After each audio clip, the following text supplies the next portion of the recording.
কি তোমার ওখানে অরূপ? হ্যাঁ, কিন্তু কি ব্যাপার বলো তো বৌরানী, তোমাকে এরকম ওয়ারিড লাগছে? ও, তোমাদের বলে আসেনি বুঝি? না, আমি জানতাম না তো, সেই জন্য। আরে আমিও তো ভাবতে পারিনি ও এখানে চলে আসবে।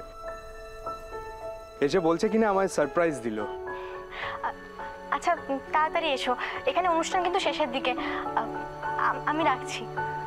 ওকে বৌরানী।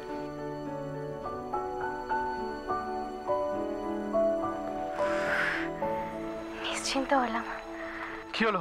কি বললো অরূপ? জানো, ওলি একটা কাণ্ড করেছে। আবার কি করলো?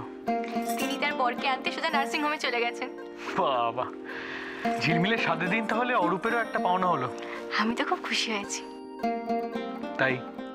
ওলি তো এরকমই বলো, কিন্তু মাঝখানে কদিন কিরম গুমড়ে ছিল, কিন্তু আজ সত্যি সত্যি মনে হচ্ছে ও খুব সুখী। সেটা তো হওয়ারই ছিল। ছোট মার পছন্দে কি কখনো ভুল হয়েছে?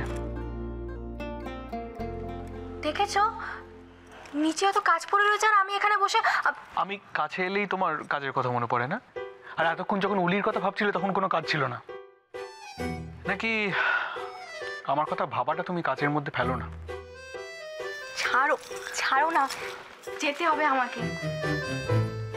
আচ্ছা, অরূপ অলি কি নিয়ে এত খুশি হচ্ছ? ওদেরকে দেখে একটু শিক্ষা হচ্ছে না? মনে হচ্ছে না একটু আমাকে সময় দিতে? তুমি তো ব্যস্ত থাকো। ও, আমি ব্যস্ত থাকি। আর কে বলছিল কাজ আছে, যেতে হবে? তোমার অফিসে বেরোনোর সময় কথা বলার একটু সময় থাকে। আচ্ছা, আমি এবার যাব। বুঝেছি। আমি তো পুরনো হয়ে গেছি, তাই তোমার আর আমাকে ভালো লাগছে না। তুমি যেটা মজা করে বলছো আমি এটা বুঝতে পারছি। আমি সিরিয়াস। প্রুফ করব? প্রমাণ করবো আমি কতটা সিরিয়াস?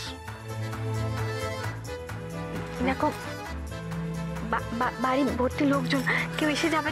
ভালোবাসার সময় কি আর লোকজনের কথা মাথায় আসে? ছাড়ো মা।